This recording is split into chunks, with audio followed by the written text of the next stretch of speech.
of a martial arts model. Bu means warrior, okay, so warrior. Do means way, and Kon means spirit or soul. So it literally translates as warrior, way, and spirit. Sometimes don't call me by my first name. You call me Concho.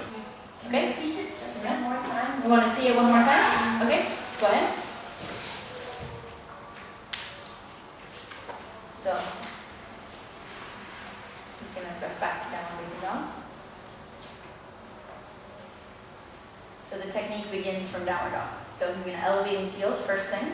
Then he's going to tuck the pelvis and slowly roll through the vertebrae, coming into Cobra Hood. His shoulders are going to stop right on top of his wrist. And from here, he's going to decelerate the pelvis to the ground. And the head is the last thing that comes up. Engage those legs and send the heels to the back. Exactly. Then he tucks the chin to the chest. He pushes the ground away and activates the Cobra Hood again. Slowly comes back through the rest of the spine, elevating the pelvis. And then lastly, his heels come down into downward facing dog. That's the first thing that happened. I can feel her core activate, and I can see the flexion happen right here in the lumbar. Okay? Now, as she begins to flex forward, beautiful, and she's moving forward, I could start to, if I want, to walk my hands along her spine just to let her know where I want her to press into. And then I'll look here and I'll notice, oh, okay, hold. Is she fully expressed here? Hold, right there. Do I see expression or collapse in here for me? Is that going on?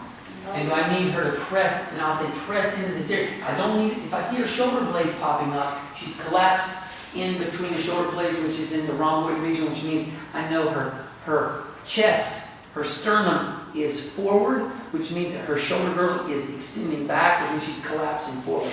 So I want this extended, and now she can start working her pelvis towards the floor while she keeps this big, big, big press. Beautiful. She's now walking down the spine. And this will be the last thing to come up, her head. Her head. So hold it for a second. Yeah, just hold it for a second. Let this come all the way down. Good. And then the head finally walks its way up to position. And then to return, chin to chest. And I might touch right here and say, give me press there. Beautiful. And then walk back. And I'm just going to see this walk. She gets back to position. Hold. And then the heels return to the floor. Good. Now if she comes up with the heels a little bit, yeah, come up with those heels a little bit. She gets back in this position. She can give me more. Come up here.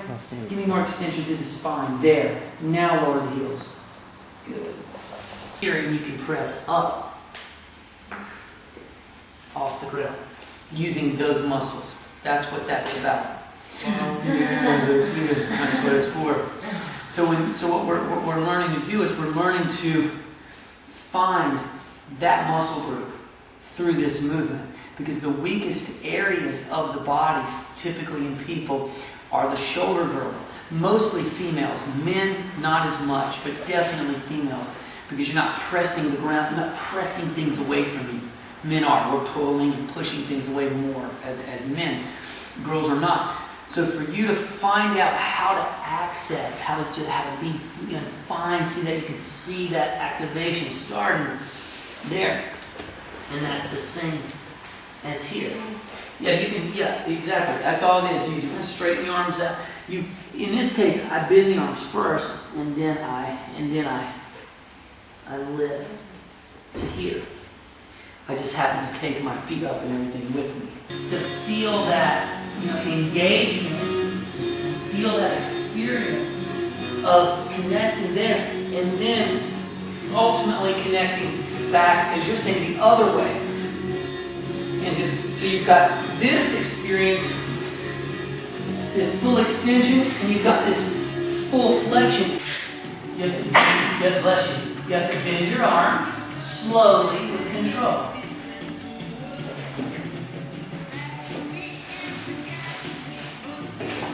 See, every time I jump, I know. Or another choice is you go and you walk your hands out. But if you were to literally do this, why would you do that? Why would you just fall on your hip?